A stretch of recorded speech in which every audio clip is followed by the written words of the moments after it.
Here's a product from Apple that I never thought I would ever own, because when it was new, I did not care for a lot of the limitations. But it is pretty sweet, you have to admit.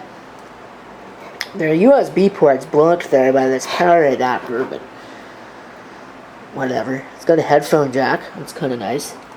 Not sure what that is right there, unless that's the microphone, which it might be. There's a USB port there, and what looks like a mini HDMI. I don't think that, no, that's not micro HDMI. I think that's mini, no. That must be another proprietary Apple connector. I think mini HDMI looks a little bit different. This is an 11-inch MacBook Air. One of the fittest laptops ever manufactured. I believe even to this day, honestly. It's a model A1370. There's the EMC number. It's very light, very thin. I believe when they came out, what Steve Jobs said was that the thickest part of the MacBook Air was thinner than the thinnest part of the competitor. So, but you don't get much. There's no optical drive. I believe it's one of the first computers ever to not come with an optical drive. I believe that it has an SSD in it. Most of them probably did. But the thing that really limited these is that the RAM, and I think the drive in these later models, was soldered to the logic board. So if you wanted to upgrade your RAM, you had to replace the entire logic board. It's really one of the first good examples of planned obsolescence in the mainstream PC world. I mean, before then it was basically limited to cell phones. This is a full-size keyboard. It's a very nice keyboard. It's backlit, which again is very nice. You have the usual multi-touch trackpad. Like I said, I think this is an 11-inch. I have a 13-inch MacBook here that we looked at recently, and you can see that it's a little bit bigger. The MacBook is a little bit bigger, so I believe this is an 11-inch. Which is funny, because I think when the MacBook Air was introduced, Apple poo-pooed on the competition, because the competition was basically all 13-inch display, or sorry, 11-inch displays. And here we are with an 11-inch MacBook Air. But I guess if that's what people want, then that's what the people will get. Not much else really to say. Let's just power it on. There is no battery. That's not soldered on these machines. But the battery was removed because it failed. So let's see.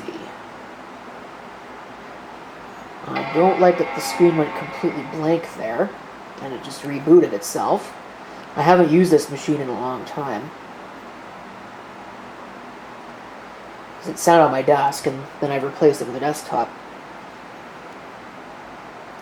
Because really the 11-inch display is too small to be useful as a primary use computer. I did that for a while. Actually, I did it with a 10.1-inch display. I had a netbook as a main computer for a long time. Back when my Toshiba satellite stopped working. Towards the end anyway, before I got the ThinkPad 261, but, you know, I don't know. Sure does take its sweet time to boot. Let me enter my password here. Alright, it has come back up exactly the way I left it. Yeah, the system has reset all the time stuff. It's a little difficult to use this, simply because there's no battery, so there's nothing to weigh down the front of the machine. And this thing being as light as it is, that's okay, I'll set the clock in a minute. I'm going to connect this to my wireless network.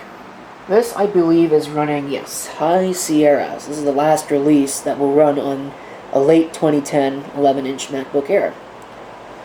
It's a 1.4 gigahertz CPU, which, funny enough, is actually slower than the polycarbonate MacBook down there. 2 gigs of RAM, so yeah, this was the lower end model. 1366 by 768 display. I don't believe this is a Retina display.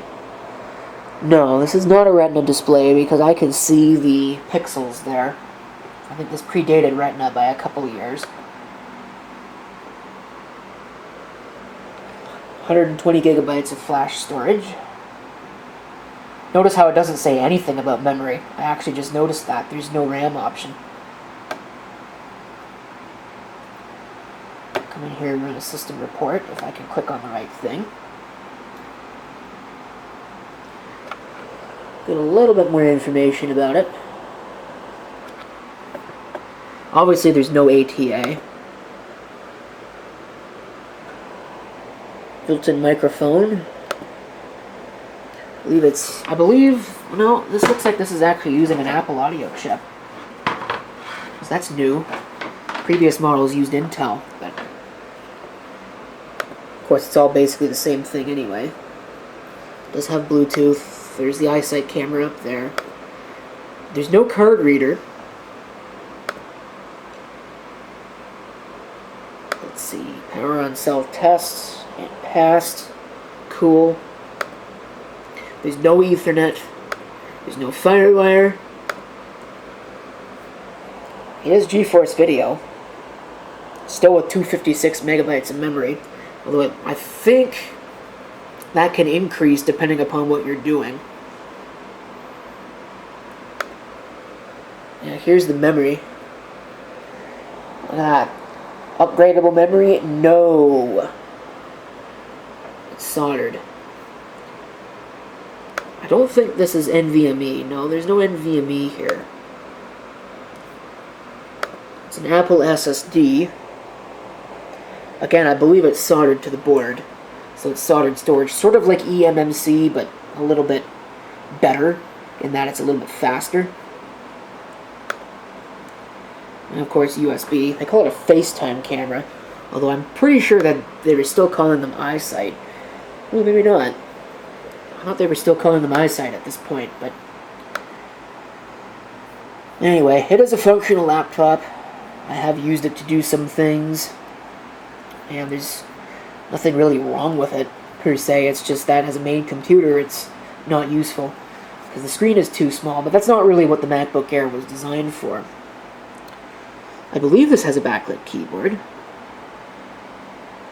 Maybe I'm wrong. Maybe this does not have a backlight on it. It does have a mission control button. This is the display brightness. You probably don't want to turn that up all the way, but it was already up pretty high. I thought these had a backlit keyboard, but maybe this lower end model doesn't. You had to get the 13-inch one in order to have backlit keyboard, but oh well. One thing I hate about the modern Mac OS is that there's no disk on there. There we go. That's where that's supposed to be. So we'll put that back where it belongs. And yes, I've got a little bit of a thing about that. It's in the trash. Holy crap, there's a lot of stuff there in the trash. Okay. I don't think there's much else I can think of to say about it. Again, it's just like the polycarbonate MacBook. It's a neat machine. It's nice to actually have one because, you know, it's a neat piece of, I guess, computing history. The world's thinnest laptop for a time period. Maybe even now. I think they're still making MacBook Airs. You know what? Let me check. I'm curious. I don't know if it'll actually work in this browser. I think for a while they stopped. Or it was discontinued. Yeah, no, look at that.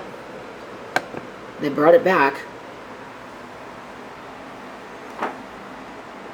And they're cheap, too. Well, for a Macintosh, anyway. Well, that doesn't really work. Yeah.